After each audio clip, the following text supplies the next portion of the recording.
one of the pleasures I have of being here is not only having one of the more knowledgeable mortgage people in the industry in Jerome Niedorf, but also a former president of the Southern Nevada Mortgage Bankers Association. Welcome back to the show. Good morning, Rich. You know, you've got to be in a position like everybody else, is that fortunately, because you work with lots of good companies like Power and other people, and you're with a good mortgage company, Southern Fidelity Mortgage, it's still tough out there, isn't it? Yes, it is. And a lot of it has to do with the negative press that unfortunately you see in the newspaper all the time. As I'm talking to the different realtors, there's a lot of homes excuse me, a lot of homes being put into escrow. There's a lot of activity out there. Typically the people get pre-approved before they go house hunting. I'm finding this past week 3 of them got homes under contract. They're very pleased with where they're purchasing and getting their offers accepted. The banks have got them priced right, so you don't have to worry about negotiating down from there, because the homes that are on the market recently, as far as foreclosures, they are going either at or above list price. So we haven't heard that term for about 3 or 4 years. And one of the other areas, and I know it's a little self-serving, is that because of the industry being in the downturn today, there's been a shakeout in the real estate profession in terms of people just can't sell houses because there are not enough buyers. And I'm sure the same thing has happened with loan officers and mortgage companies. Is this not correct? That is correct, because there's a whole lot less mortgage companies out there. There's a whole lot less loan officers, thankfully.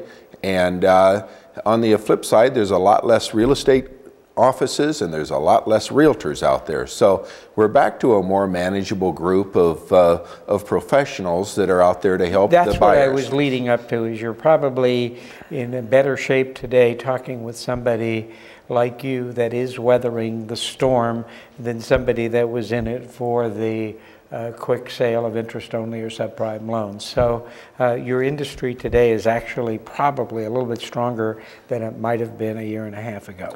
Well, yes, I liken it to the lending practices that were in place back in the early 90s and all through the 80s and in that time frame, because we're back to loans that are typically, you document the income, you've got to have acceptable credit, and you need a down payment, but it's as little as 3%, depending upon the type of loan you go into. That's step 3 here, is that a lot of people are overlooking FHA loans.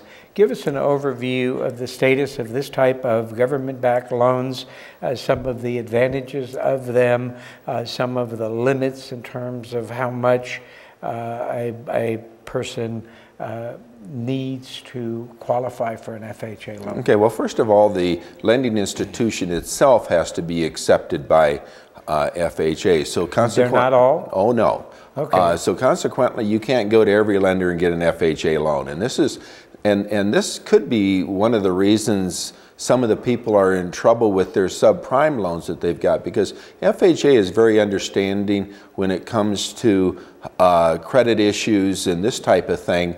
And I'm meeting with people now that were put into a subprime loan 3 years ago that had that lender been able to do FHA, they'd be in an FHA loan today at a fixed rate, at a very reasonable interest rate, and no adjustments coming up. But first of all, the lender has to be acceptable to FHA, and some lenders just flat choose not to do FHA. Why? Well, that's their own business decision. Okay? And some rather large lenders have made that decision. So consequently, you know, if you want to do an FHA loan, first of all, you got to go someplace that actually does them, and you want a loan officer that understands them. But the benefits of FHA is, like I had said, it's very understandable when it comes to credit issues. The down payment is considerably less than is required on a conventional loan. The restrictions are, there's a loan limit cap. Right now, the loan limit cap for FHA for Clark County, and each county in the United States have a different loan limit. Our loan limit right now is $304,000. And the reason I say right now, I would not be surprised as the average sale price of the homes have considerably dropped from where they were several years ago. It wouldn't be a great surprise to me if FHA lowers the loan limit for Clark County, which is fine, because what we're finding, the majority of the people are buying in the $2 to $250 range. We've got one offer that accepted this last week at $190,000, and the kids got a house that they're really tickled with. But typically in the $2 to $250 range, and that is consistent with the Las Vegas market, because per the state, the median income for Las Vegas is, and when they say median, they're talking about household income, which is usually dual income, is somewhere in the $80,000 to $84,000 price range, or dollar figure, and the $80,000 to $84,000 a year income supports about a $250,000 to $275,000 house. So everything is coming back in to where all the different parts are working. Wow. All righty, what about the timeline from the time that you start processing a FHA loan to about how long will it take to close that loan, all things being equal? If providing the people give us the documentation, it's the same time frame as any other loan you process. So consequently, you're looking at typically about a week for an appraisal. You're looking, because of the cutbacks within the mortgage industry, also underwriting is backed up. You're typically looking at least a week to whatever in underwriting.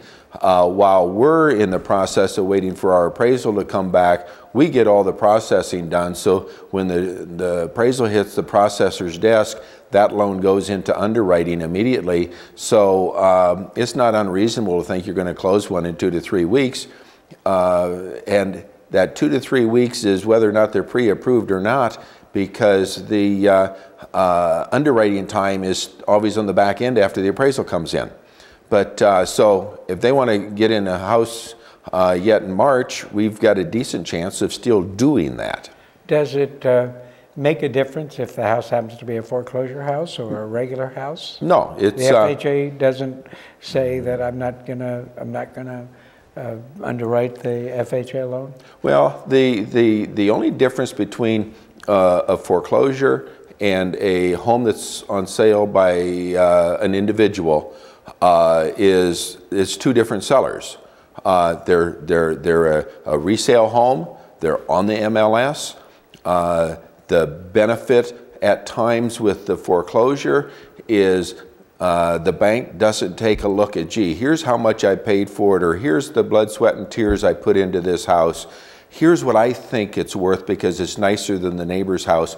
There's no emotions when it comes to a foreclosure. The bank says, hey, here's what it's worth. We're going to sell it. And when an offer comes in, again, there's no emotions involved. It's a business transaction as far as the bank is concerned. A lot of emotions on behalf of the buyer, yeah, but nothing on behalf of the seller.